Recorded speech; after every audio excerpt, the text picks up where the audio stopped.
The invasion and occupation of Iraq 22 years ago this week was worse than a crime. It was a blunder. A crime, of course, of enormous magnitude it was, killing 1 million people and counting, as the destruction of the Arab country, a former republic, was completed by the invasion and occupation of American, British, and other coalition forces, a coalition of the killing. A crime of enormous magnitude upon a crime of enormous magnitude, because the sanctions on Iraq that preceded the war were responsible for the wholesale slaughter of children in particular, the weak and vulnerable in general. A crime upon a crime. But it was a blunder too. First, it sent extremist fanaticism cascading all around the globe, a cascade which continues until now. It was a blunder because it destroyed the credibility of the democracies that participated in it.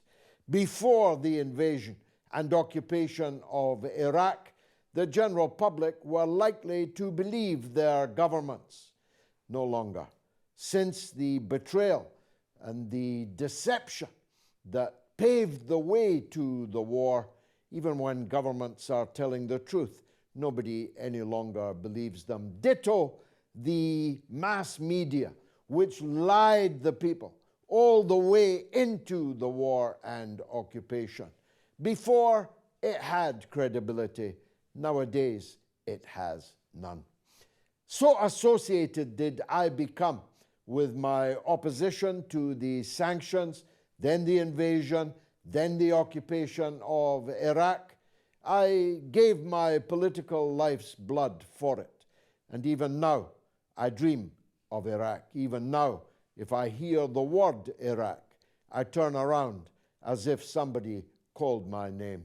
We're here tonight to discuss the ways in which the invasion and occupation of Iraq have never really ended, and moreover, have paved the way for today's aggressions against Arab countries and the possible way in which other countries in the Gulf might be invaded, attacked, and if they can get away with it, destroyed.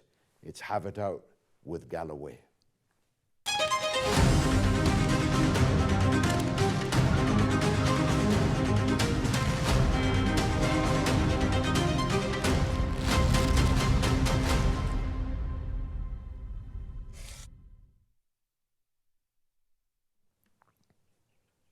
Sabah Al-Mukhtar was with me every step of the way of the efforts that I made to try and avert the destruction, the catastrophe that was the invasion and occupation of Iraq. I mean, literally. He literally traveled with me on a bus from London to Baghdad before the war to try and stop it. He literally was with me every step of the way. Sabah Al-Mukhtar is an Iraqi lawyer and president of the Arab Lawyers Network, UK. He has been active against the destruction and occupation of Iraq from the beginning. He was against the blockade from 1990 until 2003, which caused the death of more than 500,000 Iraqis, most of them children. Madeleine Albright said she thought the price was worth it. But Sabah, we saw the price in the flesh. We walked the canyons of horror that were the medical wards in sanction-stricken Iraq. We saw the children die. We saw their little coffins being put into the ground. 22 years on, we have to say we failed, despite every effort that we made and millions of people made all over the world. We failed. What has been the result now looking back upon it? Well, George, I think that was the time that the rule of law, both domestic and international, were trampled all over and they died.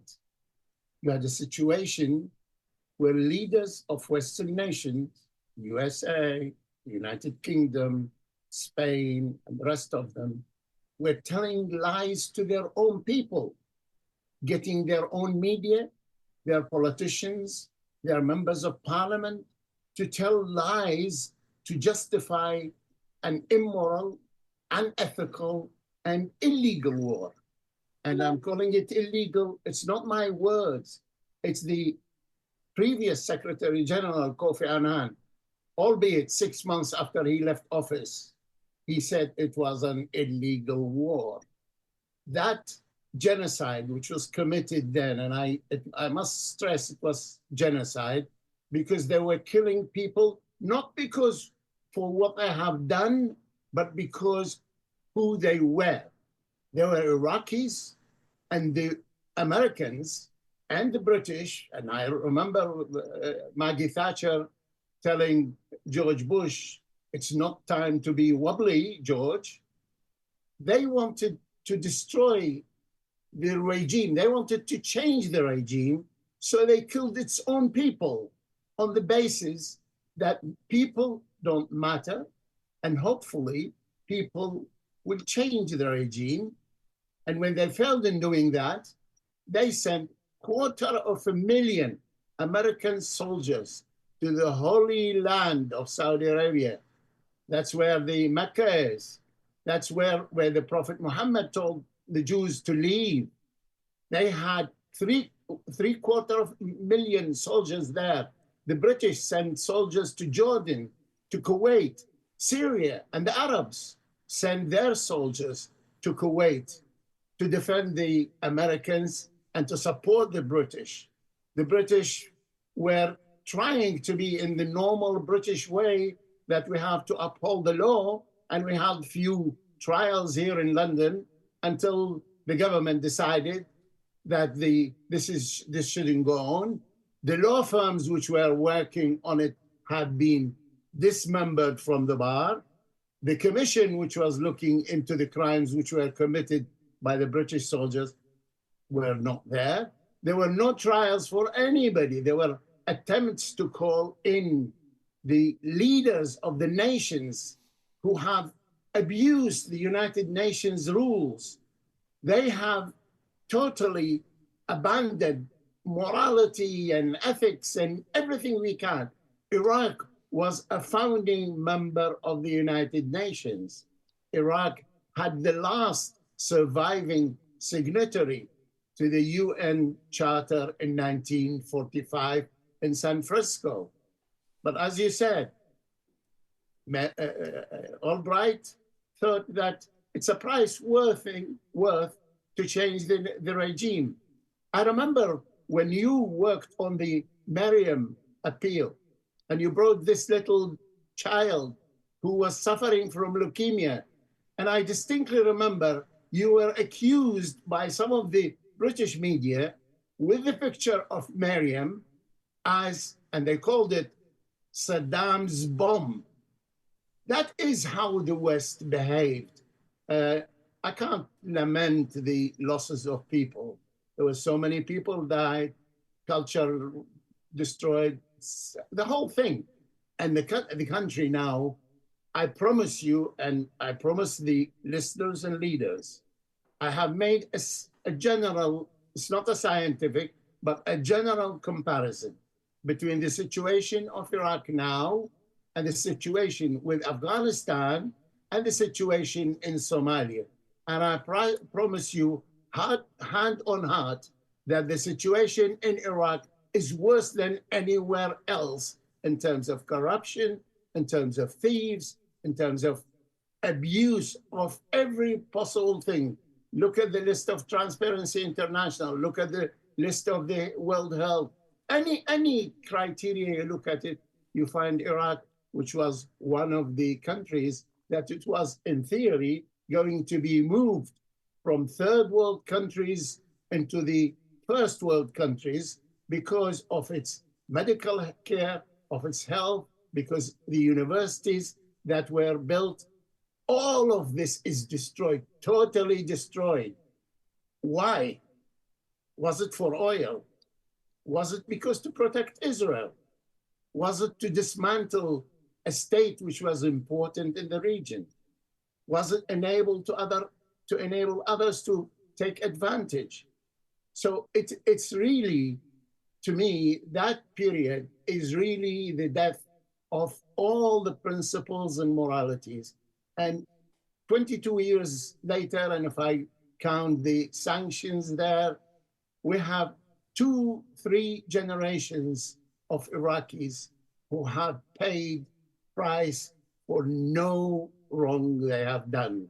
And they are still paying the price. So it's really a very, very sad point, but it indicates how the future is going now that we have Dr. Strangelove ruling the USA, that we have Keir Starmer today or tomorrow entertaining the Minister of Foreign Affairs of Israel, which is committed by which the International Court of Justice have declared that their leaders have committed genocide in Palestine, and they're still doing it.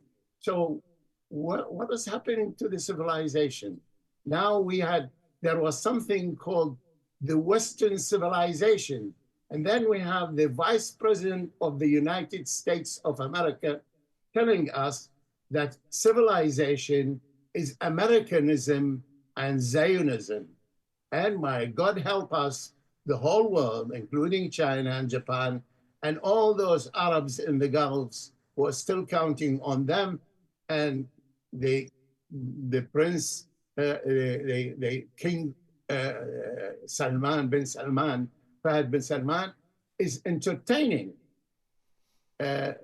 George Bush and investing 10 trillion, I repeat, $10 trillion in America instead of helping his brethren, the Palestinians, whose land in Gaza and now in the West Bank is being eradicated. So the world has been turned upside down. Now, I dare to say that had Iraq not been destroyed, the world would be very different. You wouldn't have Israel doing that. You wouldn't have the Arab country fragmented in this way.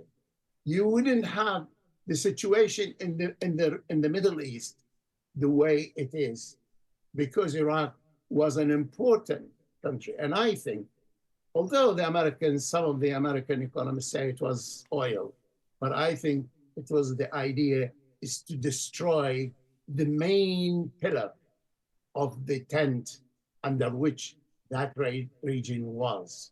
You have Well, now it was Israel. You're right to the triptych that you used is the one I use. The invasion and occupation of Iraq was for oil, for Israel, and for the demonstration of overwhelming American power in the world. And that's exactly the same reason why Yemen was savagely attacked by the very same powers this last weekend, and the very same reason that Iran is threatened with attack. Am I right? You're absolutely right. And I think we run the risk. Sometimes people talk about, I'm not a strategist and I don't want to claim this way, but I think there is this idea that somehow they can, now they are bombing the Houthis, they can bomb Iran. Maybe Iran people think they have no more cars. There's no Hezbollah, there is no Bashar al-Assad. Haniya, God rest his soul, was assassinated in the center of Tehran. But people should recognize, and I hope that people understand, Iran may not have the military cards, but Iran is a stone throw from the American bases in Bahrain and in Qatar and in the oil fields of Saudi Arabia, which is in the eastern sector, in addition to the Hormuz Pass. Those people who theorize about these fantasies of, I promise you, if there is an attack, whether by Israel or by America or both of them on Iran, then we are heading for a third world war.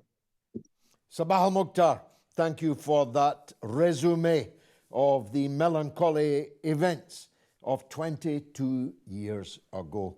Let's turn to the audience. One of the areas that Sabah Al-Mukhtar just referred to is, of course, Dubai, where Shazia Laving is waiting to talk to us. Shazia, thank you for joining us. What would you like to say?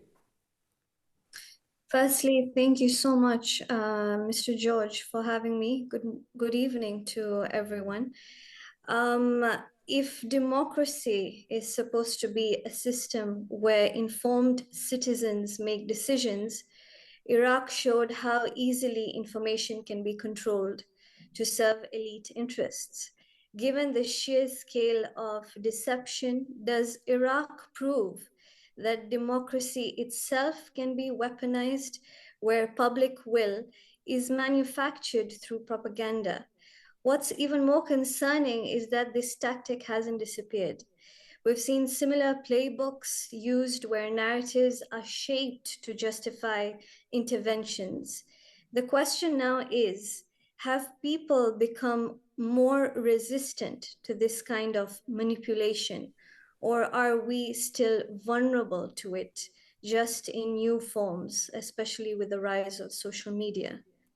Well, that's a beautifully expressed and brilliant question. As President Francis Urquhart said in the House of Cards series on television, democracy, it's so overrated, he said, sotto voce, looking away from the camera. Democracy is a shamocracy. It is the lipstick on the pig of Western imperial power. It can be wiped off whenever it is thought necessary. It was wiped off in Germany in the 1930s. It was wiped off in Romania just a couple of weeks ago.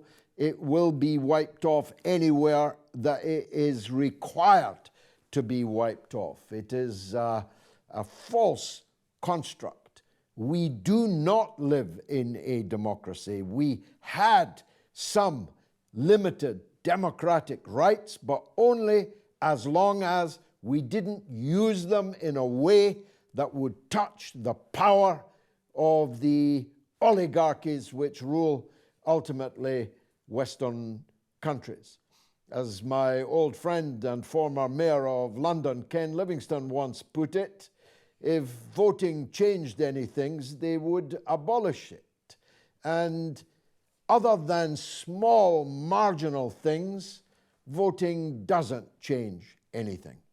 It is the case that we were lied into the war in Iraq 22 years ago, as Sabah and I and you have just demonstrated. It is true that we have been lied into many wars since. We may be going to be lied into the ultimate war, the war that brings about the end of human civilization completely.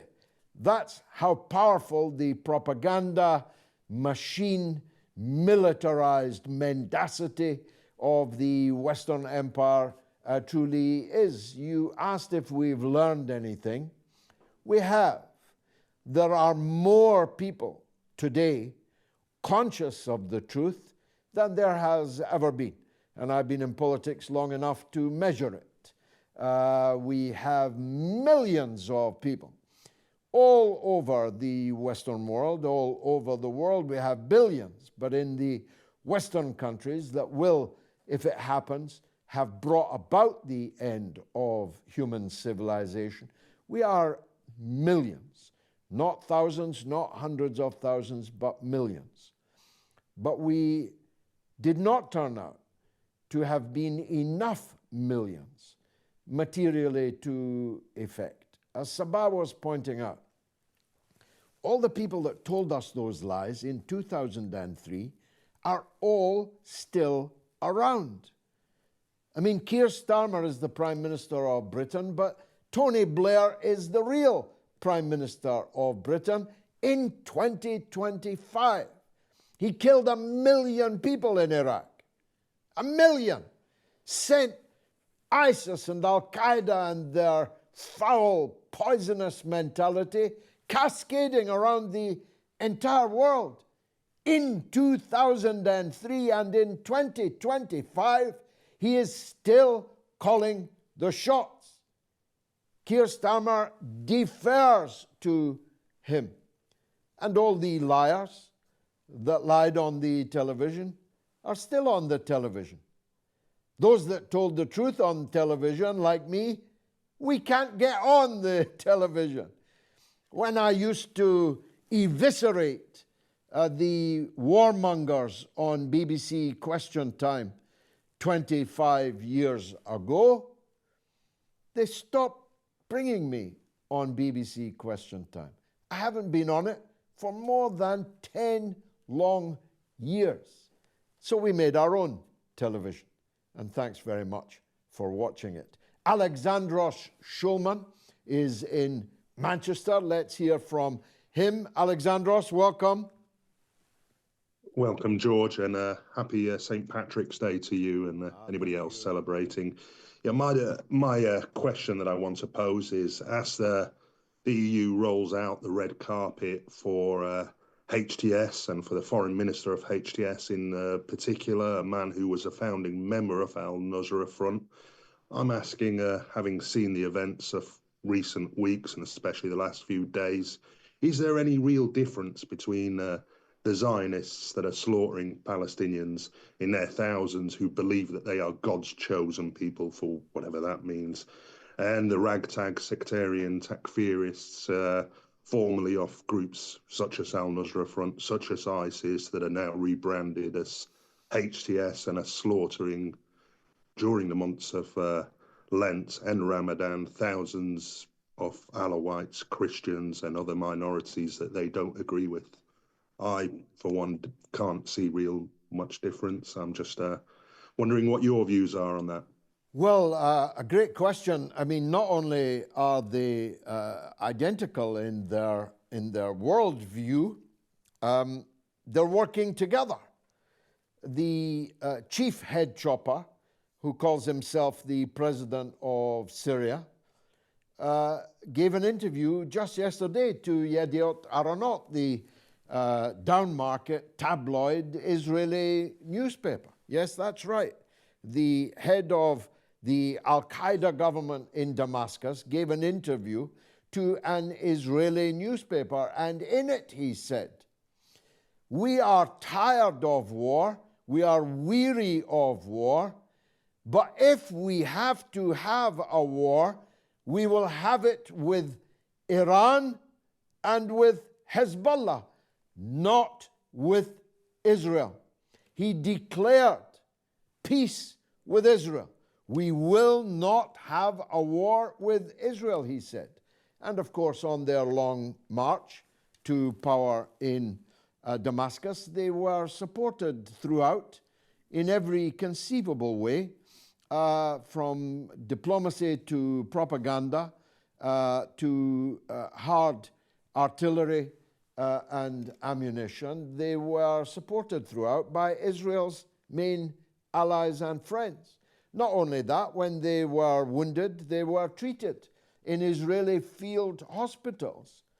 On the Golan Heights, the illegally annexed piece of Syria, which has now been, of course, supplemented by vastly greater effective annexations by Israel of the southern part of Syria in the last few weeks and few months.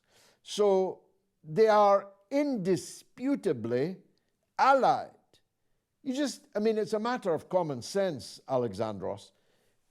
Did ISIS and Al-Qaeda ever commit a crime, an atrocity against the Israelis in the way that they committed such crimes and atrocities against so many other peoples and even countries. They went on mass murder sprees in London, in Paris, in Brussels, in Germany.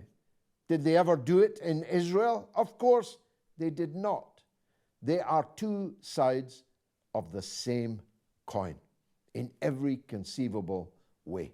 And those that shilled for them, those that propagandized for them, even here in Britain, now have to answer for Jolani's interview with the Israeli press yesterday. They have to answer how they, who say they are allies of the Palestinian people under occupation, how their other ally, Jolani and HTS, the Al-Qaeda-ISIS front that rules Syria, they have to explain why they are still shilling for a man who's just told the Israeli media that there is no conflict between the new Syria and the State of Israel. Jeff Mosley is in London. Let's hear what Jeff has to say. Go ahead, Jeff. I'm a bit off topic because I'm talking about the question I had for you was, one, did you read the pamphlet that I sent to you via Zakina? I'm assuming the answer is no. The other question I have for you is that the other day I saw you live on air going off somewhat about Zelenskyy and his apparent corruption. And I'm curious, what corruption are you talking about and what proof do you have? Well, I don't know what interview you're talking about, but let me adumbrate the ways in which Zelenskyy is corrupt. If you're here to shill for him, you better sit firmly in your seat. Zelenskyy is corruptly pretending to be the president of Ukraine when he is not. Zelenskyy's presidential term ended last year, and he refuses to allow the Ukrainian people to vote on whether he should remain in office or not. Zelenskyy corruptly pretended to the electorate in Ukraine that they should vote for him so that he could make peace with Russia. That was his entire election campaign. It was, we cannot be an enemy of a gigantic country next door. Elect me and I will make peace with them. That was a lie. It was a corrupt deception of the people of Ukraine who were falsely lured into voting for him when, of course, he was determined to do the very opposite. Zelenskyy corruptly associates with some of the most corrupt elements in the entire European continent, as was regularly reported in all of the august journals and flagship television programs that were regularly, before the last 2.5 years, were regularly exposing that Ukraine was the most corrupt country in Europe, where kickbacks and the illegal funding of politicians, parliamentarians, civil servants, mayors, these kickbacks were funding not only corrupt politicians in Ukraine, but corrupt politicians in Western countries. Zelenskyy is corruptly associated with the Biden crime family, whose corruption in Ukraine is so noxious even you can smell it. A president, then vice president, Joe Biden, threatened the Ukrainian government that if they did not fire their special prosecutor who was investigating the company that was paying his own son, Hunter Biden, a king's ransom, corruptly, that the United States would freeze its subvention to the Ukrainian state, and the prosecutor was indeed corruptly sacked. There are multiple credible reports about the offshore riches, wealth of a man who was a comedian playing the piano with his appendage just before becoming the president of the country. There are revealed sources of wealth in the Cayman Islands, in the tax havens of the Caribbean, and in the property markets in many parts of the world, from Paris to Florida to the beachfront at Tel Aviv, in which the Zelenskyy clique have salted away huge sums of money that they corruptly extorted from the public treasuries of Western countries. And you will have seen, unless you averted your eyes deliberately, you will have seen sitting on a desk of a low-level civil servant in the Ukrainian Ministry of Defense, $14 million bills. And I just put this to you. If an unknown, middle-ranking civil servant in the Ministry of Defense in Ukraine has gotten 14 million out of this avalanche of public funds from Western countries, just imagine what those at the top have got. Naeem Malik is in Germany. Naeem, welcome to the show.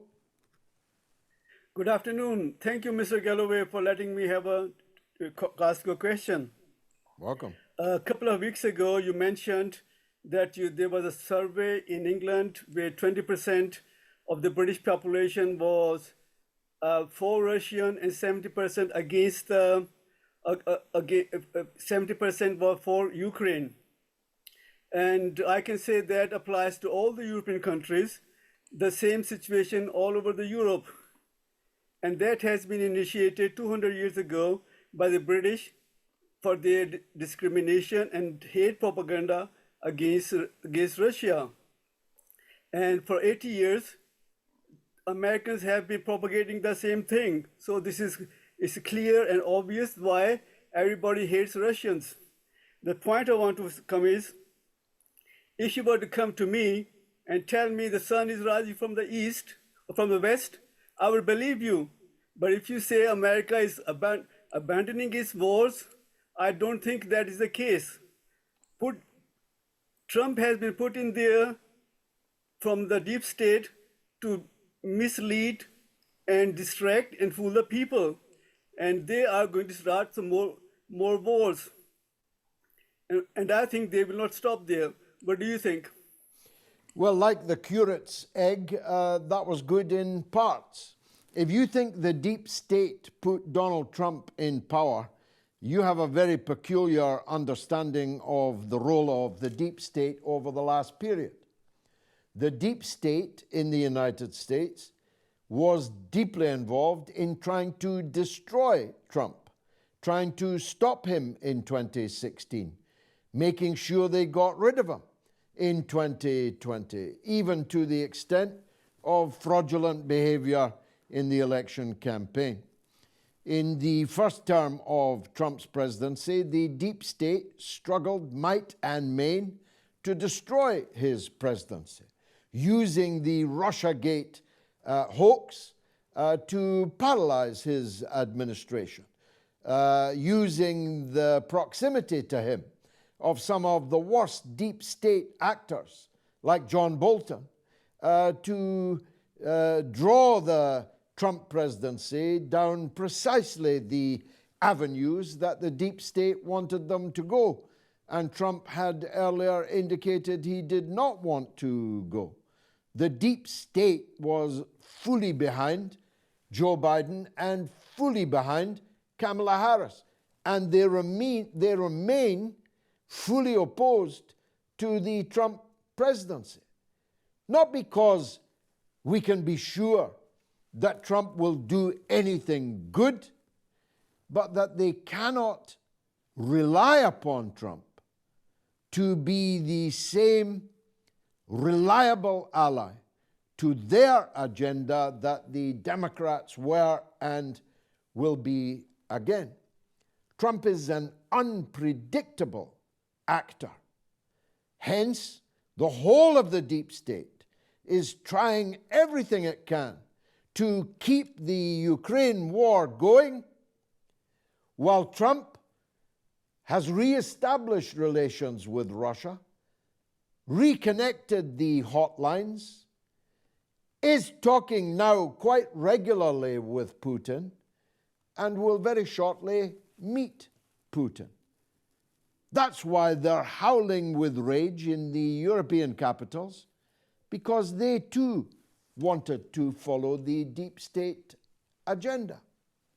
Now, none of that means that Trump will not in the end succumb and act just like Joe Biden, act just like Kamala Harris would have done. There is no guarantee that he will not succumb to that. But it's the fact that the deep state cannot count on Trump definitely doing what they want him to do, which is the origin of the assassination attempts. I mean, who do you think was behind the shooter on the roof that put a bullet through his ear? Who do you think was behind the Ukrainian mercenary recruiter in the woods of the golf course at Mar-a-Lago, who was tooled up to finish the job? Who do you think was responsible for the 55 FBI and CIA and NSA leaders who testified that Hunter Biden's laptop was Russian disinformation? I mean, I've heard of conspiracy theories, but there's conspiracy theories and conspiracy theory. And I'm afraid you're showing signs of being a victim of the latter. Professor Matthew Alford is in the beautiful English city of Bath. Let's hear from him. Professor, go ahead, please. Nice to see you, George. Following on from that question about Trump's foreign policy, I was wondering if you had any comment to make about what he's been doing over the last couple of days, which is bombing Yemen, and whether that is a sign that he is willing to continue this Biden-style policy, and also whether it might prefigure an even larger attack on Iran. Or do you think that there is enough rational, enough of a shift towards the rational in the new Trump administration, as there perhaps is over Russia, also in the Middle East, to save this situation from escalating? Well, the murder of dozens of people in the poorest country in the world, Yemen, by Donald Trump last weekend is murder most foul, to be sure. The Yemenis were attacked because they will not abandon the Palestinian people in Gaza to their fate, unlike all other Arab states, because that's exactly what they have done. They talk, they meet, they've got something called a league, but it's a very poor league and does nothing. But the Yemenis did something. They effectively acted as a picket line in defense of the people in Gaza. And may God reward them for it, and may all right-thinking people in the world look at the name Yemen with pride and admiration for the humanity which the Yemeni people have shown. Even today, there's millions of them on the street demanding that the Yemen responds in kind to the Trump offensive. And I feel sure that they will. The hatred of the military-industrial complex for peace has had a share price jump. Just when it looked like war might be beginning to wind up in the Ukraine, suddenly the possibility of wider war in the Gulf and on the Red Sea has sent the share prices rocketing again. The profit anticipation is riding high again. I personally do not believe that the United States administration is so insane that it will mount an attack on Iran for the reasons that our guest, Sabah Al-Mukhtar, listed earlier. Iran can bring the world economy to a crashing halt. Iran is a very well-armed adversary with great strategic depth, a huge population, most of them young, and most of them patriotic to the core. The Iranian people would fight any aggression from the United States or Israel or both of them. And they would not just fight on the soil of Iran. They have the capability of destroying the oil and gas facilities of all of their collaborating neighbors in an hour, certainly in an afternoon. The neighboring countries, collaborators all with the United States, would be completely destroyed. The Straits of Hormuz would be blocked and no oil would flow in a part of the world where half of the world's oil must pass through. So no wheel would turn, no spark would fly, no factory would work, no gas station would dispense.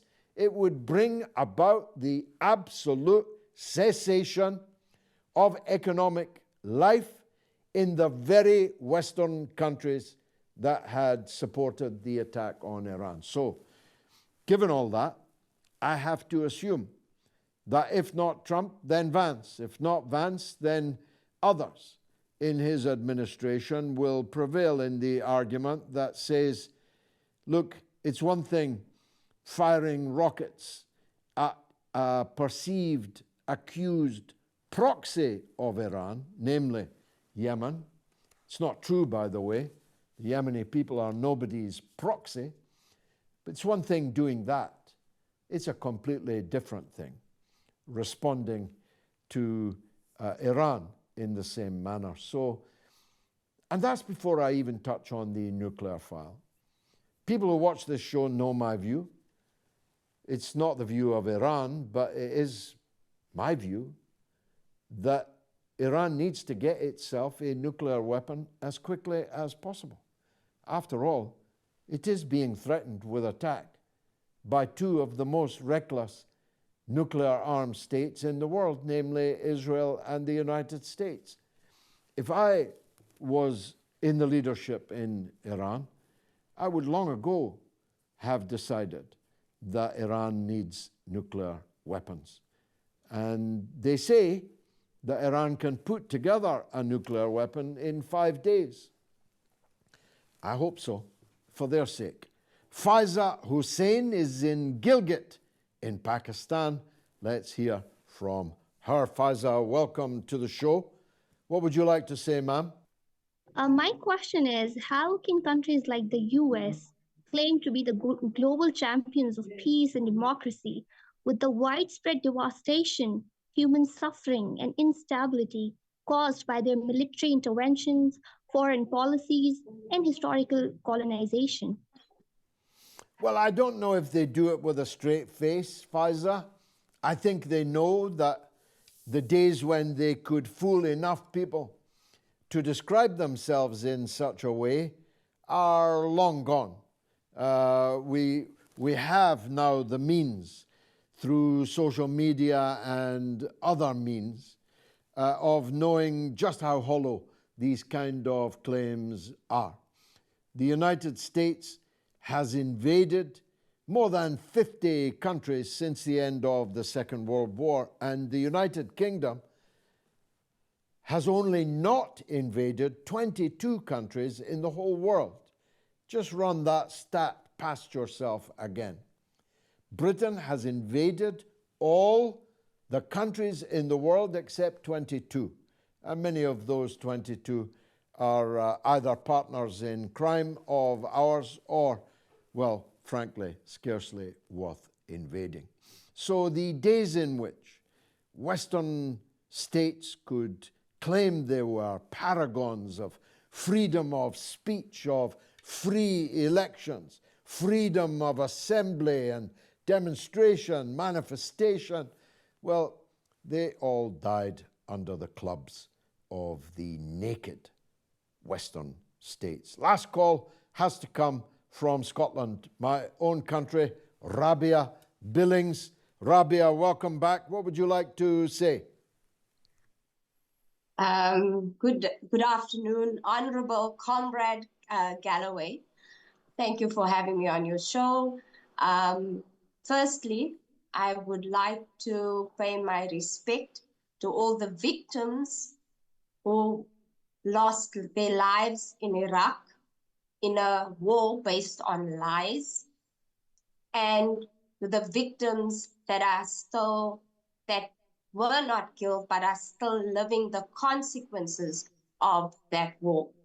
If anything, the Iraq war laid bare was the deeply troubling reality of the collusion between the political elites and Western media, who has become their propaganda tool.